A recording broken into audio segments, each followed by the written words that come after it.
মধ্যরাত বৃষ্টি ভেজা কলকাতার রাজপথ যেন দিনের সব কোলাহল ধুয়ে নিয়ে এখন নিস্তব্ধ হয়ে আছে। নিউ মার্কেট এলাকার এক পুরনো সরু গলির ভেতর ভাঙা ছাদের ফাঁক দিয়ে টুপটাপ করে পড়া জলের ফোঁটাগুলো যেন সময়ের প্রতিটি সেকেন্ড গুনে চলেছে। সেই গলির শেষ মাথায় বহু বছরের পুরনো এক বাড়ির ভেতরে টেবিলে ঝুঁকে বসে আছেন গোয়েন্দা অর্জুন সেন। তার সামনে খোলা একটি ফাইল, পাশে ধোঁয়া ওঠা এক কাপ কালো কফি। অর্জুন সেন প্রায় ৪০-এর কাছাকাছি বয়স, তীক্ষ্ণ দৃষ্টি, শান্ত কিন্তু রহস্যময় মুখভঙ্গি। চুলগুলো একটু অগোছালো, পরনে সাধারণ একটি ধূসর শার্ট। দেখলে মনে হবে তিনি খুবই সাধারণ মানুষ, কিন্তু তার চোখ দুটো যেন সবকিছু ভেদ করে দেখতে পারে। টেবিলের ওপর রাখা ফাইলটির নাম ভোরের আলো। ফাইলটি আশ্চর্যজনকভাবে পাতলা, যেন এর ভেতরের অনেক তথ্যই কোথাও অদৃশ্য হয়ে গেছে। মাত্র ২ দিন আগে এই কেসটি তার হাতে এসেছে। ভিক্টর ডিক্রুজ, একজন অবসরপ্রাপ্ত স্কুল শিক্ষক, হঠাৎ করেই নিখোঁজ হয়ে গেছেন। কিন্তু অদ্ভুত ব্যাপার হল, তার নিখোঁজ হওয়ার পেছনে কোনো স্বাভাবিক কারণ খুঁজে পাওয়া যাচ্ছে না। তার স্ত্রী ক্যাথারিন ডিক্রুজ প্রায় সব আশা হারিয়ে অর্জুনের কাছে এসেছিলেন। ক্যাথারিনের কণ্ঠ তখন কাঁপছিল। আমার স্বামী প্রতিদিন ভোরে হাঁটতে বের হন, তিনি বলেছিলেন ধীর গলায়। বহু বছরের অভ্যেস, কিন্তু সেদিন তিনি আর ফিরে আসেননি। আমরা প্রথমে ভেবেছিলাম হয়তো কোথাও আটকে পড়েছেন, কিন্তু এখন ২ দিন হয়ে গেছে, কোনো খবর নেই। অর্জুন ধীরে ধীরে ফাইলের পাতাগুলো উল্টালেন। ভিক্টর ডিক্রুজ, বয়স ৬৫, কোনো শত্রু নেই, আর্থিক অবস্থাও খুব একটা ভালো নয়। তাহলে প্রশ্নটা একটাই, কেন তিনি নিখোঁজ হলেন? তার কাছে এমন কি ছিল যা কেউ কেড়ে নিতে চাইবে? ঠিক সেই সময় টেবিলের ওপর রাখা ফোনটা হঠাৎ বেজে উঠল। অর্জুন ফোনটা তুলে কানে লাগালেন। ওপাশ থেকে তার সহকারী রাহুলের কণ্ঠ ভেসে এলো। স্যার, একটা তথ্য পেয়েছি। বলো, শান্ত গলায় বললেন অর্জুন। ভিক্টর ডিক্রুজ নিখোঁজ হওয়ার আগের রাতে তিনি একজন পুরনো বন্ধুর সঙ্গে দেখা করেছিলেন। নাম সুনীল মিত্র। তিনি একজন চিত্রশিল্পী, নিউ টাউনের এক আর্টিস্ট কলোনিতে থাকেন। অর্জুন কয়েক সেকেন্ড চুপ করে রইলেন, যেন মাথার ভেতর দ্রুত হিসেব কষছেন। তারপর বললেন, ঠিক আছে রাহুল, আমি এখনই বেরোচ্ছি, তুমি নিউ টাউনে গিয়ে অপেক্ষা করো। ফোনটা রেখে তিনি ধীরে ধীরে তার কোটটা তুলে নিলেন। বাইরে তখনও ঝিরঝিরে বৃষ্টি পড়ছে, যেন রাতটা নিজেই কোনো অজানা রহস্য লুকিয়ে রেখেছে। নিউ টাউনের আর্টিস্ট কলোনি, ইটের তৈরি লম্বা সারি সারি বাড়ি। প্রতিটি বাড়ি যেন এক একটা অসম্পূর্ণ ক্যানভাস, যেখানে শিল্পীরা তাদের স্বপ্ন আঁকেন। অর্জুন এসে দাঁড়ালেন সুনীল মিত্রের বাড়ির দরজার সামনে। তিনি ধীরে ধীরে দরজায় নক করলেন। কিছুক্ষণ পর দরজা খুলল। দরজার ওপাশে দাঁড়িয়ে আছেন এক মধ্যবয়স্ক মানুষ, মুখে গভীর বিষণ্ণতা, চোখে ক্লান্তির ছাপ। অর্জুন শান্তভাবে নিজের পরিচয় দিলেন। সুনীল মিত্র একবার গভীরভাবে তার দিকে তাকালেন, তারপর ধীরে সরে দাঁড়ালেন। ভিতরে আসুন। ঘরে ঢুকেই অর্জুন লক্ষ্য করলেন, চারদিকে ছড়িয়ে আছে নানা রঙের ক্যানভাস, তুলি আর রঙের বোতল। একপাশে রাখা পুরনো একটি ইজল, যেন বহুদিনের সঙ্গী। কিছুক্ষণ নীরবতা, তারপর অর্জুন সরাসরি প্রশ্ন করলেন, আপনি কি ভিক্টর ডিক্রুজের সঙ্গে দেখা করেছিলেন? সুনীল ধীরে মাথা নাড়লেন। হ্যাঁ, করেছিলাম। তার কণ্ঠে যেন স্মৃতির ভার। অনেক বছর পর দেখা হয়েছিল। আমরা একই স্কুলে শিক্ষকতা করতাম, কিন্তু অবসর নেওয়ার পর যোগাযোগটা ধীরে ধীরে কমে গিয়েছিল। অর্জুন চোখ সরু করলেন। আপনারা কি নিয়ে কথা বলছিলেন?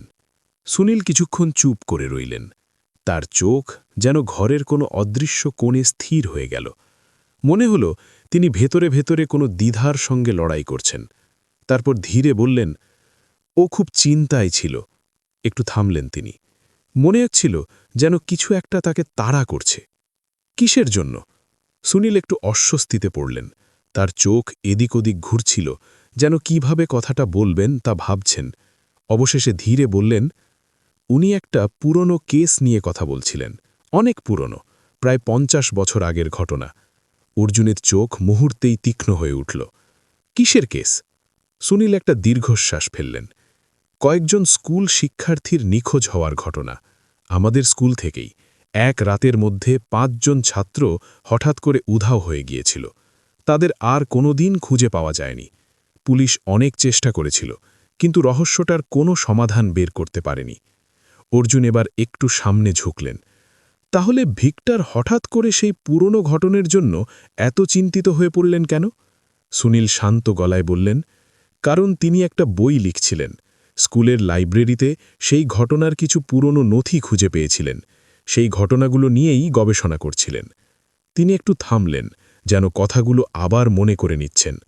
সেদিন তিনি আমাকে বলছিলেন, তিনি এমন কিছু তথ্য পেয়েছেন যেগুলো এতদিন ধরে গোপন ছিল, আর সেই তথ্যগুলো প্রকাশ পেলে তার জীবনও ঝুঁকির মধ্যে পড়তে পারে।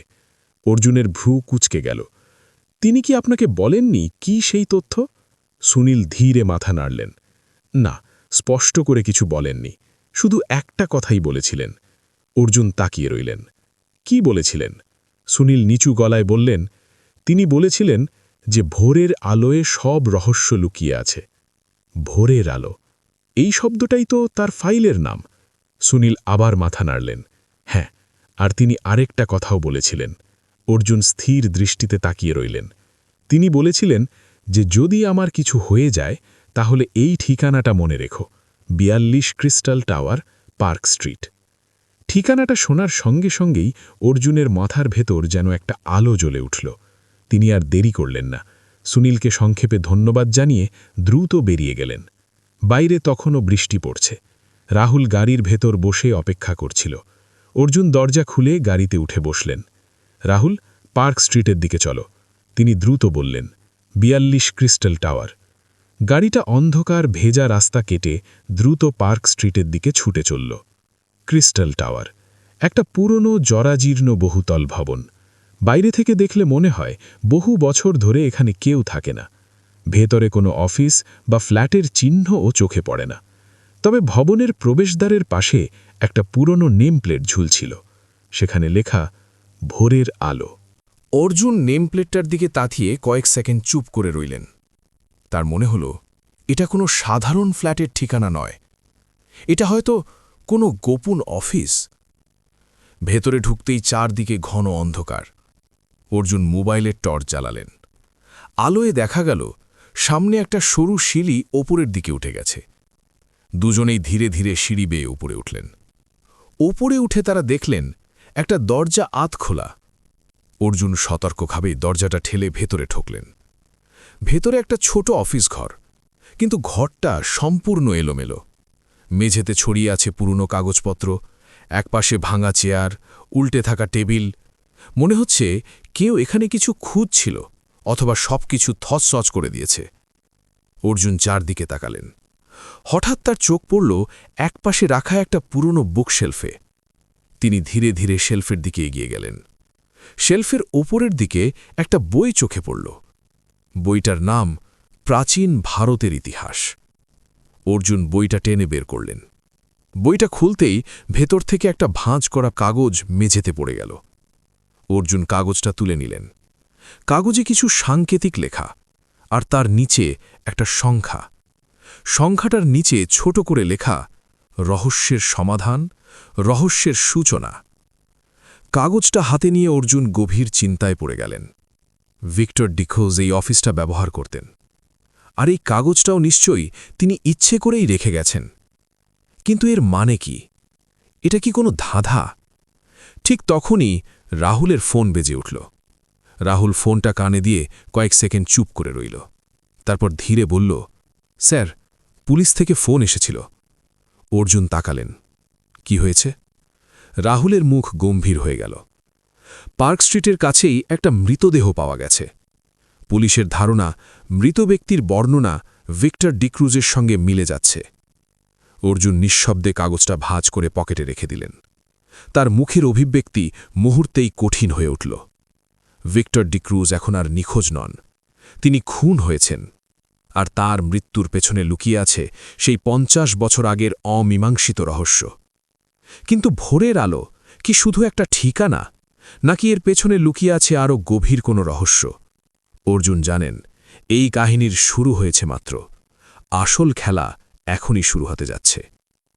বৃষ্টি থেমে গেছে, তবু রাতের আকাশের বুক চিরে মাঝে মধ্যেই বিদ্যুতের ঝলক দেখা যাচ্ছে, যেন অন্ধকারের ভেতর লুকিয়ে থাকা সত্যগুলোকে এক মুহূর্তের জন্য প্রকাশ করে দিচ্ছে। পার্ক স্ট্রিটের সেই পুরনো গলির শেষ প্রান্তে, যেখানে একটা পরিত্যক্ত গুদামঘর দাঁড়িয়ে আছে, সেখানেই পাওয়া গেছে ভিক্টর ডিক্রুজের মৃতদেহ। অর্জুন আর রাহুল যখন ঘটনাস্থলে পৌঁছলেন, তখন পুলিশ ইতিমধ্যেই পুরো এলাকাটা ঘিরে ফেলেছে। অর্জুন সেনকে দেখেই ইন্সপেক্টর রানা এগিয়ে এলেন। রানার মুখ গম্ভীর, চোখে ক্লান্তি, তবে অর্জুনকে তিনি শ্রদ্ধা করেন সেটা তার কণ্ঠেই বোঝা গেল। অর্জুন, তিনি বললেন, তোমাকে এখানে দেখে খুশি হলাম না, কারণ এর মানে একটাই, এই কেসটা সাধারণ নয়। অর্জুন শান্তভাবে তার দিকে তাকিয়ে মাথা নাড়লেন। এই মৃত্যু সাধারণ নয় রানা, তিনি ধীরে বললেন। এটা একটা বড় কাহিনীর ছোট্ট অংশ মাত্র। মৃতদেহটা পড়ে আছে গুদামঘরের কোণে, ঠান্ডা সিমেন্টের মেঝের ওপর। ভিক্টরের পরনে সেই একই পোশাক, যার কথা তার স্ত্রী বলেছিলেন। কিন্তু একটা জিনিস সঙ্গে সঙ্গেই অর্জুনের চোখে পড়ল। ভিক্টরের ডান হাতে কিছু একটা শক্ত করে ধরা। অর্জুন ধীরে ঝুঁকলেন। দেখলেন একটা ভাঁজ করা কাগজ। সাবধানে কাগজটা খুলতেই দেখা গেল তার ভেতরে আঁকা আছে এক অদ্ভুত ছবি। একটা ভাঙা জাহাজ, তার উপরে দাঁড়িয়ে আছে একটা পুরনো মিনার, আর পাশে জ্বলছে একটা একাকী মোমবাতি। ছবিটার নিচে লেখা মাত্র একটা নাম, শৈলজা। অর্জুন কাগজটা মনোযোগ দিয়ে দেখলেন, তারপর সাবধানে তুলে নিলেন। তিনি রানার দিকে তাকিয়ে বললেন, রানা, মৃতদেহটার আর এই কাগজটার ভালো করে ছবি তুলিয়ে নাও, আর পুরো গুদামঘরটা সার্চ করাও। এখানে একটা জিনিসও না দেখে ছাড়া যাবে না। রানা মাথা নেড়ে সঙ্গে সঙ্গে পুলিশদের নির্দেশ দিলেন। কিছুক্ষণ পর অর্জুন আর রাহুল গুদামঘর থেকে বেরিয়ে এলেন।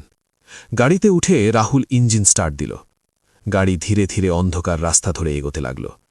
রাহুল একটু দ্বিধা নিয়ে বলল, স্যার, এটা কি কোনো ক্লু? এই শৈলজাকে? অর্জুন জানলার বাইরে তাকিয়েছিলেন। অন্ধকার রাস্তার আলো তার মুখে পড়ছে আর মিলিয়ে যাচ্ছে। তিনি ধীরে বললেন, এখনও জানি না রাহুল, তবে একটা জিনিস পরিষ্কার, ভিক্টর ডিক্রুজ কিছু একটা খুঁজতে গিয়েই এই ফাঁদে পড়েছেন। আর যে তাকে খুন করেছে সে খুব ভালো করেই জানত ভিক্টর কোথায় যাবে আর কি খুঁজছে। অর্জুন তার কোটের পকেট থেকে আগের সেই কাগজটা বের করলেন। কাগজে লেখা, রহস্যের সমাধান, রহস্যের সূচনা, আর তার নিচে একটা সংখ্যা, 650515। তিনি কাগজটা রাহুলের দিকে বাড়িয়ে দিলেন। রাহুল, সংখ্যাটা কি তোমার চেনা লাগছে? রাহুল কয়েক সেকেন্ড মন দিয়ে দেখল, তারপর মাথা নাড়ল। না স্যার, এটা কোনো ফোন নম্বর মনে হচ্ছে না, তবে কোনো কোড হতে পারে। অর্জুন হালকা মাথা নাড়লেন। ঠিক তাই, এটা একটা কোড, কিন্তু প্রশ্ন হল কিসের কোড? তিনি কিছুক্ষণ চুপ করে রইলেন। আর ভোরের আলোর সঙ্গে এর সম্পর্কটা কি? অর্জুন চিন্তিত মুখে মোবাইল বের করলেন। তিনি ক্যাথরিন ডিক্রুজের নম্বরে ফোন করলেন। কয়েকবার রিং হওয়ার পর ওপাশ থেকে কণ্ঠ ভেসে এলো। হ্যালো? অর্জুন শান্ত গলায় বললেন, ক্যাথরিন, আমি অর্জুন বলছি।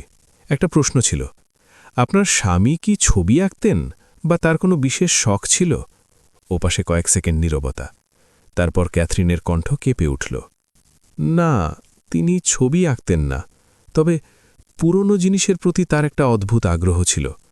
তিনি ধীরে বললেন, লাইব্রেরি থেকে প্রায় পুরনো বই, পুরনো ম্যাপ আর ডকুমেন্টারি ছবি নিয়ে আসতেন। ইতিহাস নিয়ে পড়াশুনো করতে খুব ভালোবাসতেন। আপনার স্বামীর শৈলজা নামের কোনো পরিচিত ছিল? ওপাশে কয়েক সেকেন্ড নীরবতা। তারপর ক্যাথরিন ধীরে বললেন, শৈলজা? না, এই নামের কাউকে আমি চিনি না।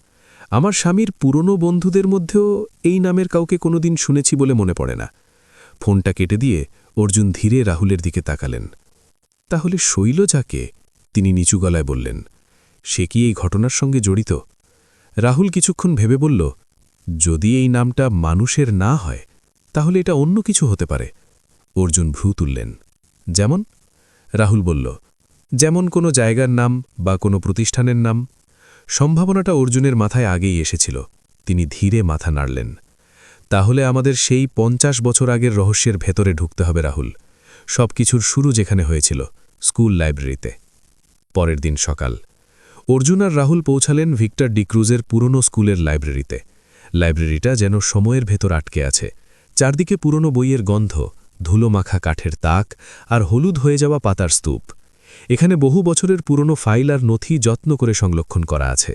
লাইব্রেরিয়ান, একজন বয়স্ক ভদ্রলোক তাদের কথা শুনে সাহায্য করতে রাজি হলেন। তিনি ধীরে বললেন, আপনারা যে ঘটনার কথা বলছেন সেই কেস নিয়ে খুব কম লোকই আগ্রহ দেখিয়েছে, আসলে প্রায় কেউই না। তিনি একটু থামলেন। তবে বছরখানেক আগে একজন এসেছিলেন। অর্জুন তাকালেন। কে? ভিক্টর ডিক্রুজ, লাইব্রেরিয়ান বললেন।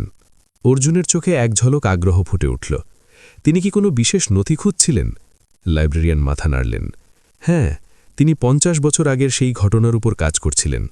আর্কাইভ থেকে সেই সময়কার স্কুল রেজিস্টার, কিছু সংবাদপত্রের কাটিং আর কয়েকটা পুরনো ম্যাগাজিন তিনি দেখেছিলেন। অর্জুন জিজ্ঞেস করলেন, সেই ম্যাগাজিন বা কাগজগুলোর কোনো কপি কি এখনও আপনার কাছে আছে? লাইব্রেরিয়ান একটা পুরনো ফাইল বের করলেন। কিছু ফটোকপি রেখেছিলাম, তিনি বললেন। এই ফাইলের ভেতরে আছে। অর্জুন ফাইলটা খুললেন। প্রথমেই চোখে পড়ল 50 বছর আগের একটা পত্রিকার কাটিং। হেডলাইন, আর্টিস্ট কলোনি থেকে নিখোঁজ 5 ছাত্র, রহস্যের জাল আরও গভীর। Artist colony. অর্জুনের মাথায় যেন বিদ্যুতের মতো একটা চিন্তা ঝলসে উঠল। সুনীল মিত্রের বাড়ি, যেখানে ভিক্টর শেষবার গিয়েছিলেন। সুনীল একজন চিত্রশিল্পী, আর তিনি থাকেন সেই আর্টিস্ট কলোনিতেই। কাগজের কাটিংগুলো দেখতে দেখতে হঠাৎ অর্জুনের চোখে পড়ল আরেকটা পুরনো ম্যাগাজিন। ম্যাগাজিনটার কভার পেজে একটা ছবি। অর্জুন স্থির হয়ে গেলেন। ছবিটা ঠিক সেই একই। একটা ভাঙা জাহাজ, একটা পুরনো মিনার, আর পাশে জ্বলছে একটা মোমবাতি। ঠিক সেই ছবি যা তারা গুদাম ঘরে পেয়েছিল। অর্জুন ম্যাগাজিনটার নাম পড়লেন, শৈলজা। তিনি হঠাৎ উত্তেজিত হয়ে উঠলেন। রাহুল, পেয়ে গেছি। রাহুল চমকে তাকালো। কি স্যার? অর্জুন বললেন, শৈলজা কোনো মানুষের নাম নয়, এটা একটা ম্যাগাজিনের নাম, আর এটা ছিল একটা চিত্রশিল্প বিষয়ক ম্যাগাজিন। রাহুল দ্রুত বলল, তার মানে ভিক্টর এই ম্যাগাজিনের সূত্র ধরেই কিছু একটা খুঁজছিলেন। অর্জুন মাথা নাড়লেন। ঠিক তাই, ম্যাগাজিনে ছাপা কোনো ছবি বা লেখার মধ্যে তিনি নিশ্চয়ই কোনো ক্লু পেয়েছিলেন। তিনি একটু থামলেন। এখন আমাদের জানতে হবে এই ম্যাগাজিনটা কোথা থেকে ছাপা হতো আর কারা এর সঙ্গে যুক্ত ছিল। লাইব্রেরিয়ান তখন ধীরে বললেন, এই ম্যাগাজিনটা নিউ মার্কেট এলাকার একটা পুরনো প্রেসে ছাপা হতো। অর্জুন তাকালেন। নাম কি? লাইব্রেরিয়ান বললেন, ক্রিস্টাল প্রেস। Crystal press. অর্জুনের মনে সঙ্গে সঙ্গে ভেসে উঠল সেই ঠিকানাটা, 42 crystal tower, park street. Arjun আর রাহুল আর দেরি করলেন না। তারা দ্রুত সেই পুরনো প্রেসে পৌঁছে গেলেন। সেখানে এখনও কাজ করছেন একজন বৃদ্ধ ম্যানেজার। অর্জুন নিজেদের পরিচয় দিলেন। বৃদ্ধ ম্যানেজার কিছুক্ষণ চুপ করে তাদের দিকে তাকিয়ে রইলেন। তারপর ধীরে বললেন, আমি জানি আপনারা কেন এখানে এসেছেন। অর্জুন ভ্রু কুঁচকালেন। আপনি জানেন? বৃদ্ধ মাথা নাড়লেন। কয়েকদিন আগে ভিক্টর ডিক্রুজও এখানে এসেছিলেন। তিনি শৈলজা ম্যাগাজিনের পুরনো সংখ্যা খুঁজছিলেন। অর্জুন দ্রুত জিজ্ঞেস করলেন, আপনি কি তাকে কিছু দিয়েছিলেন? বৃদ্ধ বললেন, হ্যাঁ, একটা পুরনো সংখ্যার আসল কপি দিয়েছিলাম, ম্যাগাজিনের শেষ সংখ্যা, যেখানে সম্পাদকীয় শেষ হয়েছিল। তিনি ধীরে বললেন, সেই সংখ্যায় একটা অদ্ভুত কবিতা ছিল। অর্জুন বিস্মিত হলেন। কবিতা? বৃদ্ধ মাথা নাড়লেন। হ্যাঁ, ভিক্টর বলেছিলেন এই কবিতার মধ্যেই তার রহস্যের উত্তর লুকিয়ে আছে। অর্জুন সামনে ঝুঁকলেন। কি কবিতা? বৃদ্ধ একটা পুরনো ফাইল খুললেন। তার ভেতর থেকে হলুদ হয়ে যাওয়া একটা পৃষ্ঠা বের করলেন। পাতাটার উপর লেখা ছিল সেই রহস্যময় কবিতা, অন্ধকারে হারিয়ে গেছে রাতের শেষ আলো, যদি ফিরে পেতে চাও খুঁজো ভোরের আলো, 650515, এই সংখ্যায় লুকিয়ে আছে তার ঠিকানা, পুরনো ম্যাপে আঁকা এক নতুন নিশানা। অর্জুন আর রাহুল একে অপরের দিকে তাকালেন। 650515, ঠিক সেই একই সংখ্যা যা তারা আগেও দেখেছে, আর এখন সেই সংখ্যাটাই এই কবিতার ভেতরে লুকিয়ে আছে, ভোরের আলোর রহস্যের সঙ্গে জড়িয়ে। রাহুল ধীরে বলল, তাহলে ভিক্টর ডিক্রুজ এই কবিতাটা পেয়েছিলেন, কিন্তু এর মানে কি স্যার? অর্জুন কিছুক্ষণ চুপ করে রইলেন। তার চোখ যেন কবিতার প্রতিটি লাইনের ভেতর ঢুকে পড়ছে। তারপর তিনি ধীরে বললেন, এর মানে হচ্ছে যে এই কবিতা লিখেছে সেই ভিক্টরের নিখোঁজ হওয়ার রহস্য জানে। তিনি পাতাটার দিকে আবার তাকালেন, আর এই কবিতার প্রতিটি লাইনই আসলে একটা ধাঁধা। অর্জুন আবার সেই পুরনো ম্যাগাজিনের পাতাগুলো উল্টাতে শুরু করলেন। হঠাৎ তার চোখ পড়ল শেষ পাতায়। সেখানে ম্যাগাজিনের সম্পাদকের নাম লেখা। নামটা পড়তেই অর্জুন যেন স্থির হয়ে গেলেন। একটা অদ্ভুত পরিচিত নাম, যে নামটা তিনি আগে শুনেছেন। তিনি নিচু গলায় পড়লেন, সৌরভ ঘোষ। অর্জুনের চোখ হঠাৎ বড় হয়ে গেল। এই নামটা এত পরিচিত কেন? তিনি দ্রুত নিজের নোটবুক বের করলেন, পাতা উল্টে উল্টে একটা জায়গায় থামলেন। সেখানে লেখা 50 বছর আগে নিখোঁজ হওয়া 5 ছাত্রের তালিকা। তাদের মধ্যে একটির নাম সৌরভ ঘোষ। রাহুল বিস্ময়ে বলল, স্যার, তাহলে কি? অর্জুন ধীরে মাথা তুললেন। হ্যাঁ। তিনি গম্ভীর গলায় বললেন, সৌরভ ঘোষ সেই 5 নিখোঁজ ছাত্রের একজন ছিল। রাহুল অবাক হয়ে বলল, কিন্তু যদি সে নিখোঁজ হয়ে থাকে তাহলে ম্যাগাজিনের সম্পাদক হলো কিভাবে? অর্জুন ধীরে বললেন, কারণ সে নিখোঁজ হয়ে গিয়েছিল, কিন্তু মারা যায়নি। তিনি আবার ফাইলের দিকে তাকালেন। সে ফিরে এসেছিল। কিছুক্ষণের জন্য ঘরে নীরবতা নেমে এলো। অর্জুনের মাথায় দ্রুত নতুন নতুন চিন্তা ঘুরতে লাগল। ভিক্টর ডিক্রুজ এই ম্যাগাজিন থেকে কিছু তথ্য পেয়েছিলেন, কিন্তু এই রহস্যের শুরু আসলে 50 বছর আগে সেই 5 নিখোঁজ ছাত্রের ঘটনায়। তাহলে কি সেই ঘটনার সত্যিই কোনো ভয়ঙ্কর গোপন রহস্য ছিল? আর সেই রহস্যই কি আজ ভিক্টরের মৃত্যুর কারণ? অর্জুন ধীরে বললেন, আমাদের এখন সৌরভ ঘোষকে খুঁজে বের করতে হবে। রাহুল প্রশ্ন করল, কিন্তু তিনি কি এখনও বেঁচে আছেন? অর্জুন জানালার বাইরে তাকালেন। যদি বেঁচে থাকেন তাহলে একটা প্রশ্নের উত্তর আমাদের দিতেই হবে। তিনি থামলেন। কেন ভিক্টর ডিক্রুজকে খুন করা হল? অর্জুন জানতেন এই রহস্যের জাল খুব গভীর। ভিক্টর ডিক্রুজ মারা গেছেন, কিন্তু তিনি যাওয়ার আগে কিছু ক্লু রেখে গেছেন। আর সেই ক্লুগুলোর পথ ধরেই অর্জুনকে পৌঁছতে হবে সেই সত্যের কাছে যা 50 বছর ধরে চাপা পড়ে আছে। অর্জুন আর রাহুল দ্রুত সেই পুরনো ছাপাখানা থেকে বেরিয়ে এলেন। মাথার ওপর তখন ঘন মেঘ গর্জন করছে। মনে হচ্ছিল যেন প্রকৃতিও এই রহস্যের ভারে অস্থির হয়ে উঠেছে। সৌরভ ঘোষ, 50 বছর আগে নিখোঁজ হওয়া 5 ছাত্রের একজন, যে পরে ফিরে এসেছিল। আর এখন সেই শৈলজা ম্যাগাজিনের সম্পাদক। আর তার লেখা কবিতাই যেন ভিক্টর ডিক্রুজের মৃত্যুর চাবিকাঠি। গাড়িতে বসে রাহুল বলল, স্যার, এখন আমরা কি করব? সৌরভ ঘোষের ঠিকানা কি খুঁজে বের করা সম্ভব? অর্জুন পকেট থেকে সেই পুরনো ম্যাগাজিনের পাতাটা বের করলেন। তারপর শান্ত গলায় বললেন, অবশ্যই সম্ভব। তিনি পাতাটার দিকে তাকিয়ে বললেন, 50 বছর আগে যখন সে নিখোঁজ হয়েছিল তখন সে একজন ছাত্র ছিল। তার পরিবারের ঠিকানা নিশ্চয়ই পুলিশের নথিতে আছে। তিনি সিদ্ধান্ত নিলেন, আমাদের এখন পুলিশ আর্কাইভে যেতে হবে। কলকাতা পুলিশের পুরনো আর্কাইভ। ধুলো, পুরনো ফাইল আর হলুদ হয়ে যাওয়া কাগজের স্তূপে ভরা এক বিশাল ঘর। সেখানে দায়িত্বে থাকা কর্মকর্তা অর্জুনকে ভালোভাবেই চেনেন এবং তার কাজের প্রতি সম্মানও করেন। তিনি অনুরোধ করলেন 50 বছর আগে নিখোঁজ 5 ছাত্রের কেস ফাইলটি খুঁজে বের করতে। প্রায় 2 ঘণ্টা ধরে পুরনো তাক আর বাক্স ঘেটে খোঁজার পর অবশেষে একটি ফাইল পাওয়া গেল। ফাইলটা ধুলোয় ঢাকা। তার ওপর বড় অক্ষরে লেখা, ছাত্র নিখোঁজ কেস 1975। ফাইলের ভেতর থেকে অর্জুন অবশেষে সৌরভ ঘোষের পরিবারের পুরনো ঠিকানাটা খুঁজে পেলেন। 50 বছর আগের সেই নথিতে লেখা ঠিকানা অনুযায়ী তারা রওনা দিলেন হাওড়ার দিকে। হাওড়ার সেই পুরনো পাড়ায় পৌঁছে তারা দেখলেন বাড়িটা এখনও দাঁড়িয়ে আছে, তবে আগের মতো নেই। এখন সেটি একটি ছোট নার্সিংহোমে পরিণত হয়েছে। অর্জুন ভেতরে ঢুকে রিসেপশনের ডেস্কের কাছে গেলেন। মাফ করবেন, তিনি শান্ত গলায় বললেন, সৌরভ ঘোষ নামে কেউ কি এই বাড়িতে থাকতেন? রিসেপশনে বসে থাকা ভদ্রমহিলা কিছুক্ষণ ভাবলেন, তারপর বললেন, হ্যাঁ, সৌরভ ঘোষ নামে একজন চিত্রশিল্পী এখানে থাকতেন, তবে তিনি প্রায় 10 বছর আগে মারা গেছেন। তার স্ত্রী এখনও এখানে থাকেন। অর্জুন আর রাহুল একে অপরের দিকে তাকালেন। কিছুক্ষণের মধ্যেই তাদের সেই বৃদ্ধার সঙ্গে দেখা করানো হলো। বৃদ্ধা একজন শান্ত, বিনয়ী মহিলা। চোখে বয়সের ছাপ, কিন্তু কথাবার্তার এক ধরনের কোমলতা। অর্জুন ধীরে জিজ্ঞেস করলেন, আপনার স্বামী সৌরভ ঘোষ সম্পর্কে কিছু জানতে চাইছিলাম। বৃদ্ধা দীর্ঘশ্বাস ফেললেন। আমার স্বামী একজন অসাধারণ চিত্রশিল্পী ছিলেন, তিনি ধীরে বললেন, কিন্তু জীবনের শেষ কয়েকটা বছর তিনি খুবই বিমর্ষ হয়ে পড়েছিলেন। তিনি একটু থামলেন।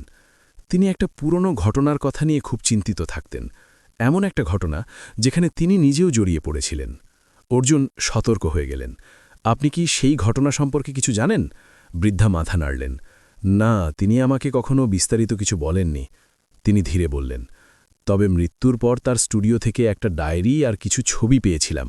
মৃত্যুর আগে তিনি আমাকে বলেছিলেন এই জিনিসগুলো যেন আমি যত্ন করে রেখে দিই, কারণ একদিন এগুলো হয়তো কাউকে সাহায্য করবে। অর্জুন বিনীতভাবে বললেন, আমরা কি সেগুলো দেখতে পারি?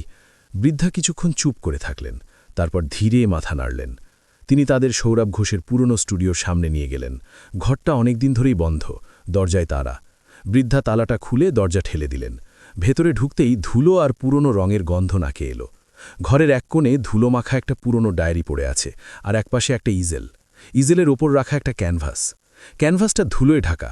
কিন্তু অর্জুন যখন ধীরে ধীরে ধুলোটা সরালেন, তার চোখ বিস্ময়ে বড় হয়ে গেল। ছবিটা ঠিক সেই একই, একটা ভাঙা জাহাজ, একটা পুরনো মিনার, আর পাশে জ্বলছে একটা মোমবাতি। একদম সেই ছবি যা তারা ভিক্টর ডিক্রুজের হাতেও পেয়েছিল। ছবির নিচে লেখা শৈলজা। রাহুল অবাক হয়ে বলল, স্যার, এটা তো হুবহু সেই ছবিটা।